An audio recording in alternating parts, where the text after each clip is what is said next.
Monday Health Minutes, sponsored by Valley Health. Hi, I'm Melanie Schaefer. This is Valley Health Minutes. One of a parent's biggest concerns is my child bullied? It is a very top concern. About 20% of kids, this is reported, experience some type of bullying. The number could be much higher than that. So what are we to do about this? How do we see that our kids are going through a problem like this?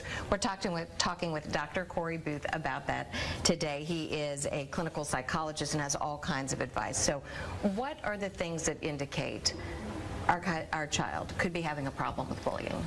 So there are many different things that we might look for that might be an indication that there's a concern.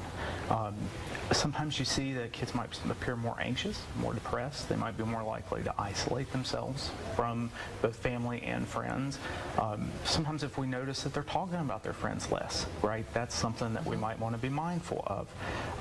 Additionally, thinking about things like changes in their grades, changes in their desire to want to go to school, reluctance to go to school, all might be indicators. And then on the more severe end, thinking about observable things, any unexplained injuries, bruising, that sort of thing might be an indication, but then you also start to become concerned about things like self-harm. So observing those types of things might be certainly an indication that parents should be concerned or start to ask questions. Yeah. What actually constitutes bullying? I know, we all went to school at some time and maybe felt uncomfortable, but the world is a much different place for our kids. Indeed.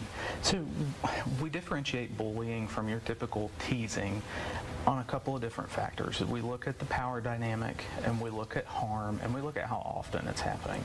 So with typical teasing, both parties involved are going to typically describe that as pleasant interaction. They might laugh, they might look back on it and say, this was part of our relationship, or it fits the dynamic. And it doesn't happen a whole lot, and nobody's being hurt, right?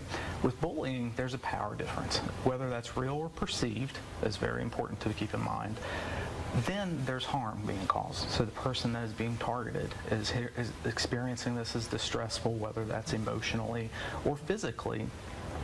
And then if bullying oftentimes is repeated, and that's one of the things that, again, can be a very big indicator, something that's recurring, happens frequently. So that's kind of the way that we look at it. How do you have a conversation with your child about this? I know a lot of times you're looking for something that might be off, but in some instances, kids may just completely fool you that nothing is wrong. Should you just have regular conversations, check-in points, to make sure all is going well? Absolutely. So we often want parents to check in, but it starts with trust. And so one of the ways that we can build that trust that will encourage those conversations is by having regular conversations that maybe don't even have to do with bullying. That we use open questions. How was your day? What was something that was nice about your day? What was something that was not great about your day? What might you do differently, right, if something were to happen similar, the next day? And then that encourages our kids to be more open with our parents. By that time, they're trusting. They know that we're there. We're sending them the message, I'm available if you need me. And that increases the chances that they come to us. Understandably, when kids are bullied, oftentimes they're worried that if I report it, I'm going to be in trouble, right? And then there certainly might be a lot of guilt or shame, and all of those things make it so much harder to talk about. But the more kind of work we put in on the front side, building that trust, and with those regular conversations, the better off that we tend to be. If you feel like your child has a concern, a problem, do you go to your pediatrician first? How do you go about making an appointment to see someone to help? So the concern, if it presents itself, and your goal is to access behavioral health services. There's several different ways you might do that.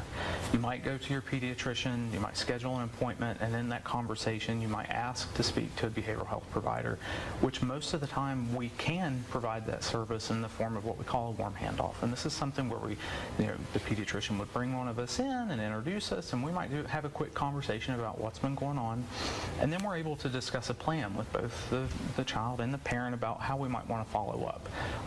Outside of that, parents can always call the office and kind of ask for a behavioral health advocate or ask to schedule an appointment, and that's one way to kind of get into those services. But definitely have the conversations early and often. Dr. Booth, thank you so much for all of your tips. We really appreciate it. Thank you, Melanie. Thanks for being here for Valley Health Minutes. We'll see you next Monday.